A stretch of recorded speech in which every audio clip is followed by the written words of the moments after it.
Dear friends, dearly beloved sisters and brothers, we are now on the 5th Sunday in Ordinary Time, and let me focus our reflection today on the first reading from the book of Job and from our Gospel, Mark.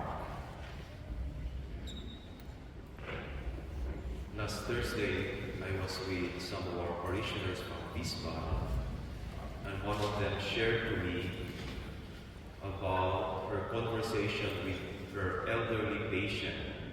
She was 90 years old, and her elderly patient knew that she was Catholic and she goes to church regularly. So the elderly patient told her, "I don't believe in God at all. If God exists, why are there many people who are suffering? Why are there many children who have cancers? Why does God, if He exists, why does He allow all these things?" This question has turned many people into atheists and agnostics, especially here in Europe. Job, in our first reading, complains about the same question.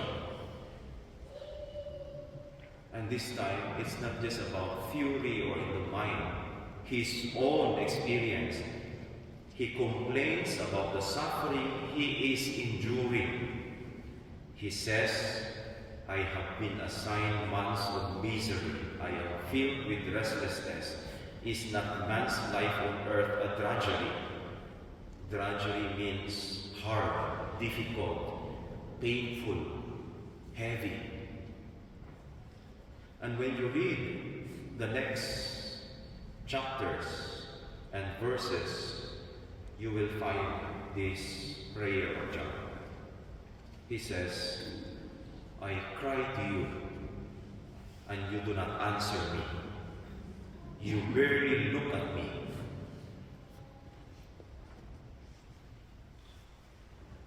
It is important to reflect about this because we want to know why God does not do something when someone suffers. Why does not God make His voice heard when something wrong is done by people to others? Why does God remain silent when people suffer? It is important for us to think about this question as Christians, as Catholics, because many people have turned into agnostic and atheists because of this question.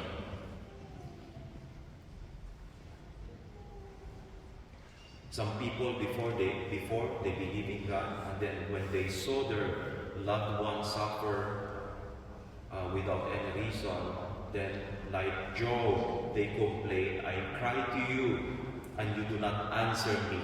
Therefore, you are not real."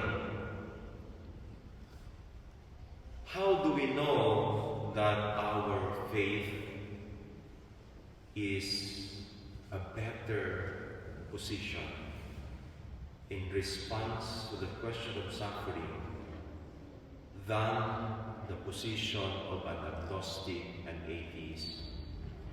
How can we have confidence in our faith? First, silence does not mean absence. Hindi ibig sabihin na tahimik ang Diyos ay wala siya at hindi siya totoo. During Pope Francis' visit to the Philippines in 2015, he had an audience with the youth at the University of Santo Tomas. And in the stage, a little girl with the microphone asked him, "Why does God allow us children to suffer so much?" And she could not finish her question because she started crying. Francis approached her and he took her into his arms and embraced her. He could only offer silence. Pope Francis did not immediately answer the question of this young child. He embraced the girl as if telling her, I am here. I am here. Silence does not mean absence. Second, just because we don't know the reason why God allows suffering does not mean that there is no good reason. God must have a good reason that we do not know yet. Who am I to say, you are unfair? I hate you, you are a terrible monster. I heard one atheist in a debate, he said, I hate your God. He is a terrible monster. Who am I to say that? Who are we to say that? As if we know the future. As if we know everything. As if we have the mind of God.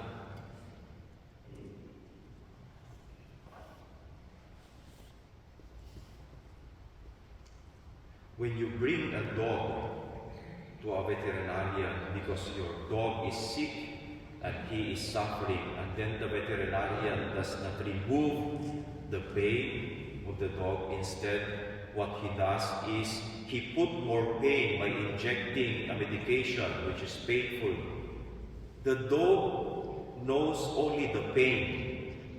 He does not understand what the doctor is doing. In his mind, in the mind of the doctor is a terrible person.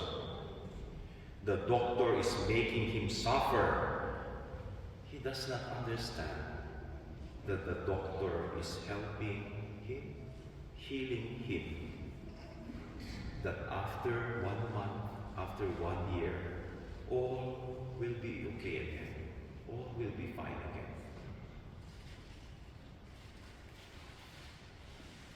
Third and lastly, nandiyan po ba kayo?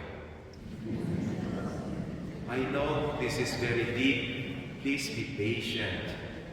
Please be patient in reflecting with me.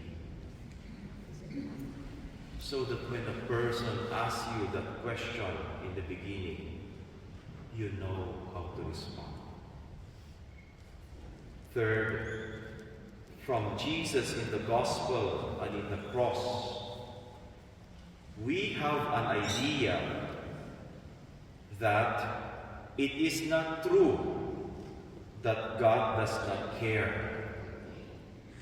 We have an idea from Jesus, especially on the cross. It is not true that God is a terrible monster. It is not true that God does not love us, does not care for us. It is not true that God is indifferent to our pain and suffering. Because from what we see on the cross, He embraced all our sin, our suffering and pain.